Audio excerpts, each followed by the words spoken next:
Hello everyone, welcome to a new video. আজ আমরা class 11-এর যে ফার্স্ট সেমিস্টার, সেই ক্লাস 11-এর ফার্স্ট সেমিস্টারের যে একটা কবিতা পড়ব, কম্পোজড আপন ওয়েস্টমিনিস্টার ব্রিজ, সেপ্টেম্বর 3, 1802। কার লেখা? William Wordsworth.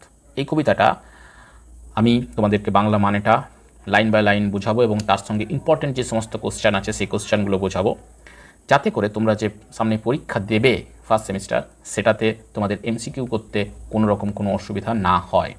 অবশ্যই তোমরা এই কবিতাটা পড়ে ফেলেছ, কিন্তু এই কবিতাটার পুঙ্খানুপুঙ্খ বিশ্লেষণ আমি আবার করব, যাতে করে তোমরা আরও ভালো করে একবার রিভাইজ করে নিতে পারো। ঠিক আছে, তাহলে শুরু করা যাক আজকের class. Earth has not anything to show more fair. কবির বক্তব্য দেখো, কবি প্রথমে কী বলছেন। এই কবিতাটা বোঝার আগে আমাদেরকে অবশ্যই একটু কবিতার ব্যাকগ্রাউন্ডটা দেখতে হবে। এখানে কবি তার বোন অর্থাৎ ওয়ার্ডসওয়ার্থ তার বোন ডরোথির সাথে একদিন যাচ্ছিলেন লন্ডন শহর থেকে ফ্রান্সের উদ্দেশ্যে। লন্ডন থেকে ফ্রান্সে যাচ্ছিলেন এবং সেই লন্ডন থেকে ফ্রান্সে যাওয়ার সময় তিনি ওয়েস্টমিনিস্টার ব্রিজ থেকে ইন দ্য আর্লি মর্নিং, সকালবেলায় ভোরবেলায়, সূর্য উদয়ের সময় একদম ভোরবেলায় তিনি ওই ব্রিজ থেকে, ওয়েস্টমিনিস্টার ব্রিজ থেকে লন্ডন শহরটাকে দেখছিলেন। এবং কোথায় দেখছিলেন না, ঘোড়ায় টানা গাড়িতে করে তিনি যাচ্ছিলেন। সেই ঘোড়ায় টানা গাড়ি ওখানে লন্ডন শহরের যে টেমস নদীর ওপরে ওয়েস্টমিনিস্টার ব্রিজ, সেই ওপরে ওয়েস্টমিনিস্টার ব্রিজ এর ওপরে তিনি দাঁড়িয়েছিলেন। তার সাথে ছিল ডরোথি তার বোন। সে সময় তিনি লন্ডনকে দেখছিলেন। অ্যাকচুয়ালি আমরা জানি Wordsworth is a romantic poet. তিনি নেচারকে ভালোবাসেন, প্রকৃতি নিয়ে কবিতা লেখেন। এখানে তিনি যেটা বোঝাতে চেয়েছেন সেটা হচ্ছে যে লন্ডন শহর, যেটাকে আমরা সাধারণত ইট কাঠের জঙ্গল ভাবি, সেটাকেও কি সুন্দর দেখায় সেটাই তিনি বোঝাতে চেয়েছেন। এবং এটা বোঝাতে চেয়েছেন যে লন্ডন শহরও প্রকৃতির যে সৌন্দর্য, সেই প্রকৃতির সৌন্দর্যেরই একটা অংশ। দেখা যাক তাহলে আমরা কি দেখলাম, যে লন্ডন শহরটাকে ওয়েস্টমিনিস্টার ব্রিজ থেকে আর্লি মর্নিংয়ে ওয়ার্ডসওয়ার্থ দেখছেন। এবং সেই ওয়ার্ডসওয়ার্থ যখন লন্ডন শহরটাকে ওয়েস্টমিনিস্টার ব্রিজের ওপর থেকে দেখছেন, সেই সময় তার কি মনে হয়েছে সেটাই তিনি কবিতায় লিখেছেন। দেখা যাক তাহলে কবিতায় তিনি লন্ডন শহরটাকে কীভাবে বিশ্লেষণ বর্ণনা করেছেন। আর্থ has not anything to show more fair. পৃথিবীর এর থেকে সুন্দর কিছু দেখানোর আর নেই। টু শো মানে দেখানো, মোর ফেয়ার মানে দ্যাট মিনস বিউটিফুল। এর থেকে সুন্দর কিছু দেখানোর কবি বলছেন পৃথিবীর কাছে আর নেই। মানে দ্যাট ইজ, এই যে দৃশ্যটা যেটা তিনি ওয়েস্টমিনিস্টার ব্রিজ থেকে দেখছেন, সেটাই হচ্ছে পৃথিবীর সবচেয়ে সুন্দর দৃশ্য। Okay, dull would he be of soul who could pass by a sight so touching in its majesty. এইরকম একটা সুন্দর দৃশ্য, এরকম একটা সুন্দর, ইমপ্রেসিভ, বিউটিফুল, টাচিং, মর্মস্পর্শী দৃশ্য দেখে যদি কেউ প্রভাবিত না হয়, কবি বক্তব্য, এরকম একটা সাইট, এরকম একটা সুন্দর দৃশ্য দেখে যদি কেউ প্রভাবিত না হয়, তাহলে ধরে নিতে হবে সেই মানুষটা ডাল। দ্যাট মিনস হিয়ার একঘেয়ে।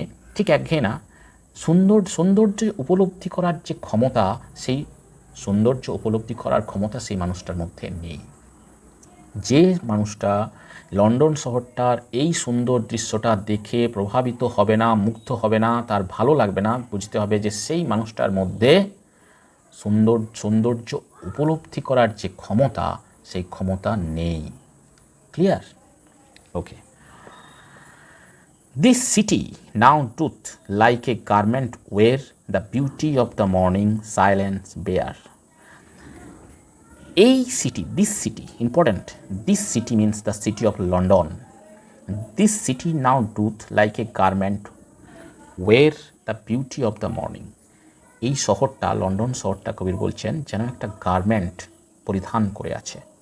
ইম্পর্টেন্ট কোশ্চেন হচ্ছে গার্মেন্টটা কী গার্মেন্ট, কী পোশাকটা কবি বলতে চেয়েছেন যে লন্ডন শহরটা পরিধান করে আছে।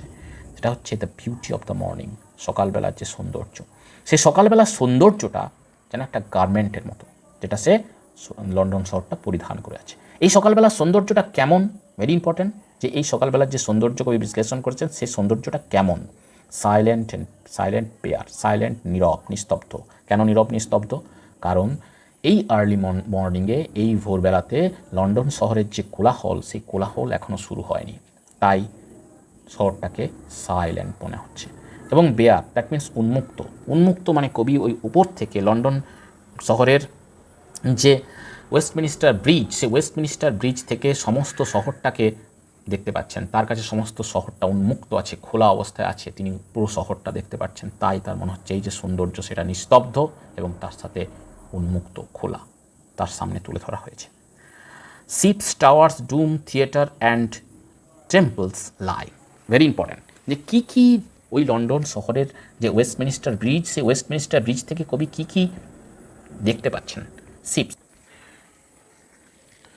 এই উন্মুক্ত শহরটার মধ্যে তিনি কী কী দেখতে পাচ্ছেন, ভেরি ইম্পর্ট্যান্ট। এগুলো কিন্তু পুরো মনে রাখবে যে কী কী জিনিসগুলো কবি দেখতে পাচ্ছেন। অপশানগুলো চেঞ্জ হয়ে যেতে পারে, পুরো মনে রাখবে যে কী কী দেখতে পাচ্ছেন। শিপস দেখতে পাচ্ছেন, টাওয়ার দেখতে পাচ্ছেন, ডোমস দেখতে পাচ্ছেন, থিয়েটার্স দেখতে পাচ্ছেন, টেম্পল দেখতে পাচ্ছেন। এই সমস্ত কিছু উন্মুক্ত, lie open unto the field and to the sky.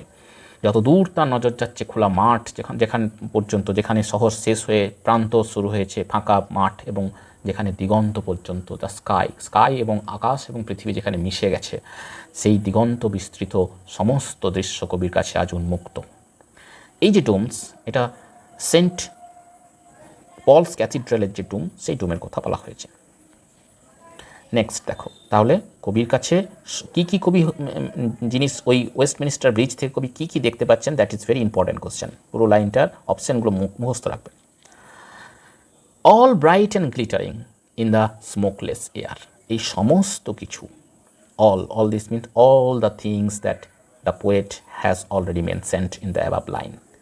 উপরের লাইনে যে সমস্ত জিনিসগুলোর কথা, যেগুলো তিনি দেখতে পাচ্ছেন, যেগুলো উল্লেখ করেছেন, সমস্ত কিছু অল ব্রাইট অ্যান্ড গ্লিটারিং, সমস্ত কিছু উজ্জ্বল এবং ঝলমলে, চকচকে, ইন দ্য স্মোকলেস এয়ার, একদম পরিষ্কার আকাশে। কেন আকাশটা বাতাসটা স্মোকলেস?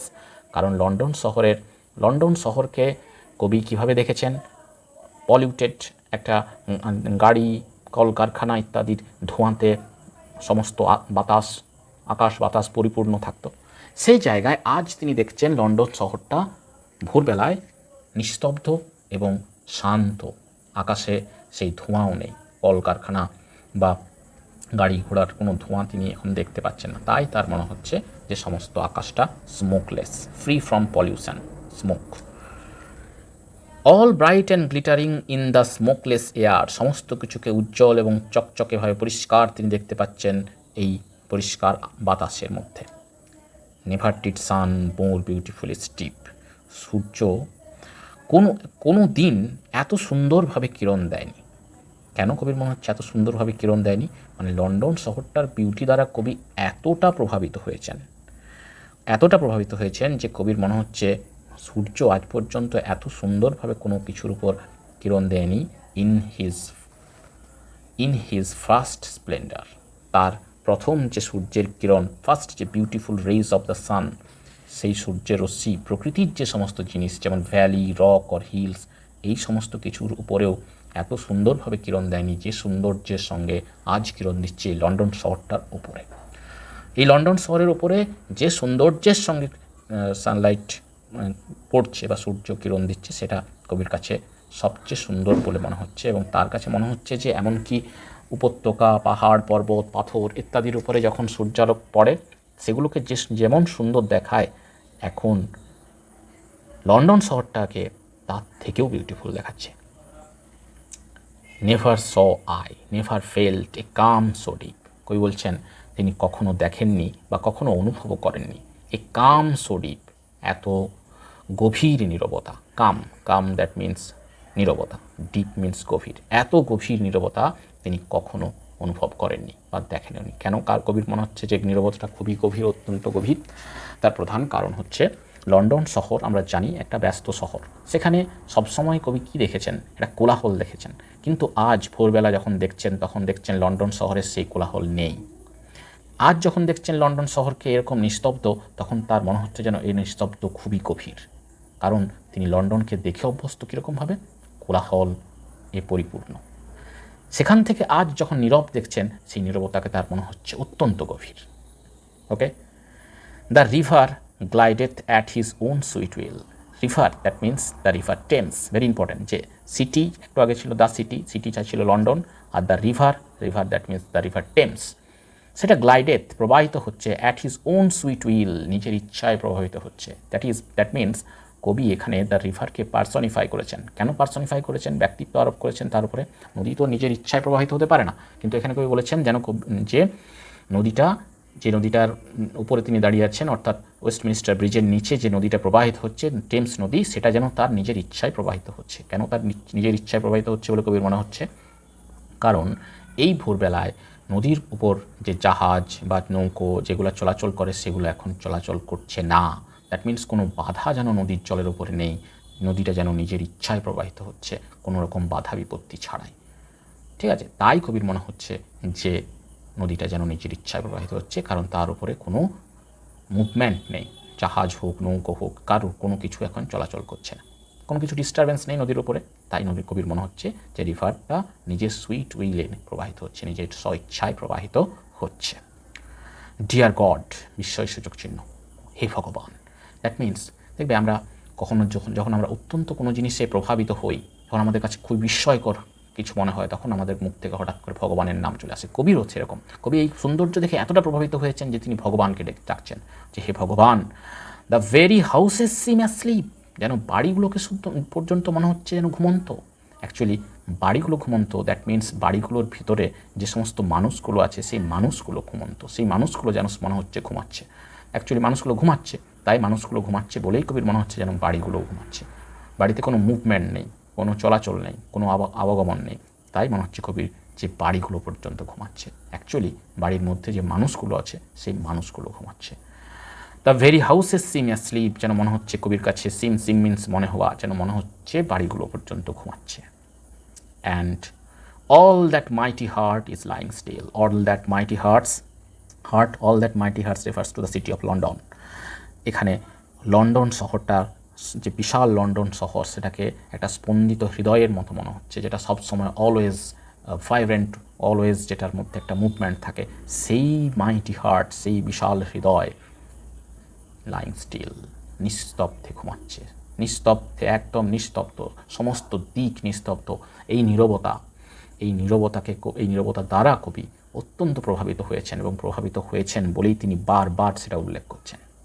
ঠিক আছে, যাই হোক, তোমাদের কবিতাটা কেমন লাগলো অবশ্যই আমাকে কমেন্টে জানিও। তোমাদের আরও ক্লাস 11-এর ফার্স্ট সেমিস্টারের আগে যদি আরও কোনো ক্লাস প্রয়োজন হয় সেগুলো আমাকে কমেন্টে জানিও। ভালো লাগলে অবশ্যই ভিডিওটা লাইক করো, শেয়ার করো, চ্যানেলটা সাবস্ক্রাইব করো for more beautiful classes. See you in the next video. Till then, goodbye.